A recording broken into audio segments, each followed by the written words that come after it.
It's time to welcome the Wine Ladies with Georgia and Suzanne. An entertaining hour topped up with great ideas about wine, where to dine, anything and everything to do with the vine.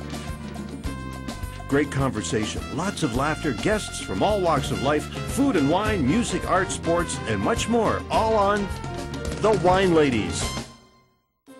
Everybody, it's us, the Wine Ladies. I'm Georgia. And I'm Suzanne, and welcome everyone to the show. We are live here on thatchannel.com, and I also want to remind everybody that coming soon, we will be able to catch us on the FM dial on 88.5 in Toronto, 98.5 in Ottawa, and 107.7 in Hawkesbury. And don't forget to look for us on Facebook.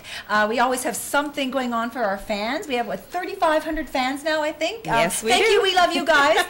Last week we gave away 3 gift certificates to Rose Hill Wine Cellars, and we have something fabulous coming up for you guys in February too, so be sure to check us out. Not check us out, check in. And before we start the show, Georgia, we always have our big glasses with us, don't we? So you know what, why don't we toast our viewers and listeners and welcome them to the Wine Ladies. Okay, toast everybody, thanks for joining us.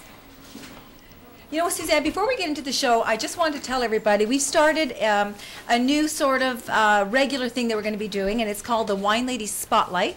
So we've got a really cool accessory, cool product out there that we're going to tell you about a little bit later. Red wine stains, be gone. That's all I'm going to tell you for now, so stay with us.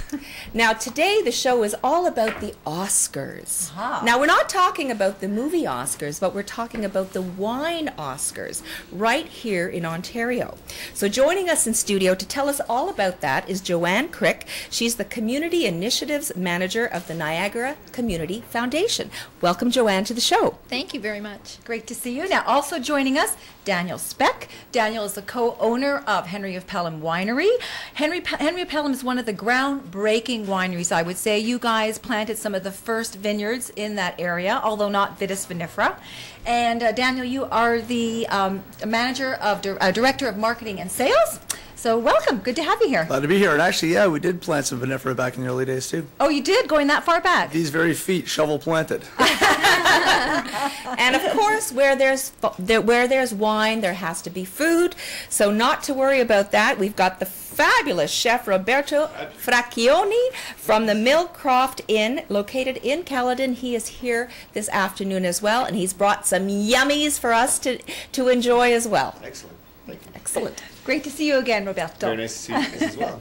So the Cuvée Awards, I mean, this is a really big deal for not only for the Ontario wine industry, but also because our Ontario wines are now winning so many medals and getting, you know, gold medals at international competitions. This is a really important event, competition. Maybe you can tell us, Joanne, first of all, why Cuvée? Why the name Cuvée? Well, we inherited the name Cuvée. I'm not sure if maybe somebody here knows a little bit more about the origin. Yeah, the word cuvée means a bringing together and a blending of different parts. And one of the things that's very much like the Oscars with the Cuvée Wine Festival in Niagara is that whereas the Academy Awards are judged by members of the Academy, The peers, yeah. the peers, so too is Cuvée. And so it's winemakers judging the wines blind. So they don't know whether it's their wine or their colleagues, but they will pick. So they might not even like their own wine. It's possible. I'm sure it happens. Yeah, well, especially in the context of others. There's a lot of good wines in there. Yes. But, you know, it's a really honest test of your mettle. Now, did Henry of Pelham win something last year? We did. I should have looked that up. Shame on you. I was there actually too. But we've won many awards at Cuvée over the years, as have a number of wineries. It's something we've been involved in since the very first one. I was a little kid at the first one, in fact. Now the first one, is this like the 22nd year, It is the Joanne? 22nd. Wow. 22nd annual. And this year was very outstanding. We had nearly 50 winemakers come out to the judging to taste wines. And we poured more than 200 wines this year. Wow. Now, what about Roberto? We can't forget about our wonderful chef over there. You're going to be part of the Cuvée Gala as well. There. This is, I think, my 14th or 15th year of participating in Cuvée. There's a couple of years where I missed because I moved out of Niagara for a little while. But yeah, I've been a part of it for many years, and it's one of the best events that I do every year. That's great. Yeah. And you were saying, Joanne, that you've already sold over 600 tickets Yes, we have. to the gala. And with 2 weeks left to go, we expect to exceed 700. It's a Awesome. much anticipated event. Well, it's a great event because It is. Susanne and I were there. What are we going to wear? We had a fabulous We're going to be on the red carpet.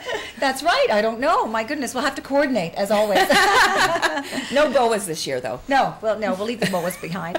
So Roberto, you're the executive chef over at Millcroft Inn. Yep. Have you been there for quite a while? I've been there coming up on 5 years now. Oh, wow, It's been a already. while. It's been a while. Tell us a little bit about Millcroft. The Millcroft, it's a great property. It's 45 minutes north of Toronto, 50 minutes maybe, but you feel like you're, a million miles away. It really is a beautiful, serene property. Great we do a lot of conference business, so it's a great way for some of the corporations to get out of the city without, commuting too far, Yes. and really get a lot of work done. Weekends are, mostly romantic little getaways, people slipping away for the weekend, leaving the kids at home. So it's a beautiful place, and the food's pretty, good. If you say You all right. know you're the executive chef, right? No, and it's just a beautiful property. So No, it's great big lovely. wine list too. Now- Good wine list, yeah. Now, I know we're going to go to a break in a few minutes, but just before we go, maybe Danny, you could tell us what are the wines that you've brought here this afternoon for us to try later on in the show. I brought 3 things that are quite representative of us that we've become quite well known for. In the early days, the wine that put us on the map, and still our biggest export too, outside of Canada, to California, Paris, New York even, is our Baco Noir. Yes. And so I brought the Reserve, the 2006.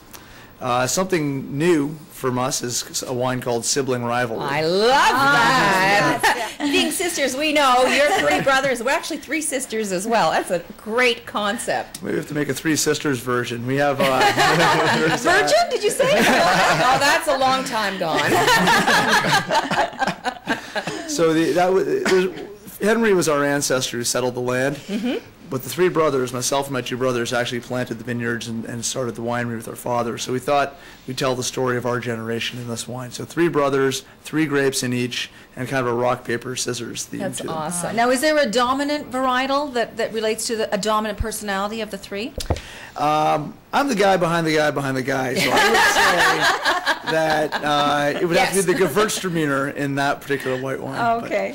But then with the sparkling wine, it's Cuvée Catherine, and Catherine was Love that Henry's wine. wife, our ancestor's wife who settled that land. Yes. And so the tradition is you name your sparkling wine after the matriarch of the family, especially if she's a widow. There's a long-standing tradition with sparkling wine. Okay. And so they're both buried behind the winery, in fact, in the family cemetery. So Cuvée Catherine is named for her, and that's a traditional method, bubbly, hand-picked, bottle fermented. And that's the rosé that you brought I along. brought us the rosé, and it's a special cool tube. I brought that out of the fridge a couple hours ago, put it in that tube, it'll still be ice cold by the That's time we very get to cool. it. Is that new? I haven't seen that tube Yeah, it came out before. for Christmas, and Okay. it's just something we're trying to get Gorgeous the word out as on. well. Thank Okay, well, you're listening to the Wine Ladies live on thatchannel.com, and as I said earlier, we'll be on the Jewel Radio Network real soon. And we're going to take a quick little commercial break, just a minute, and when we get back, we're going to get into the wine and the food and find out more about the gala and the fabulous Cuvée weekend coming up February 19th. We'll be right back. Add sizzle to your life. Become a professional chef at Liaison College, Ontario's #1 culinary arts and chef training facility. Liaison College features hands-on training by professional chefs in small classes with commercial-grade equipment, flexible starting dates, and 10 campuses to choose from. Start your career in one of the fastest-growing fields with worldwide demand from top restaurants to cruise ships to educational institutions. Liaison College grads are highly acclaimed with a placement and employment rate of over 90%. Visit liaisoncollege.com and feed your passion. Take a holiday from stress. Eco Mosaic is a lifestyle travel organization for clients who are interested in utilizing natural sources to develop and sustain personal health, wellness, and body shaping. Eco Mosaic combines lifestyle and wellness therapy plans with a truly luxurious travel package that includes quality international destinations, hotels, and resorts committed to the environmental lifestyle. Learn more at eco-mosaic.com.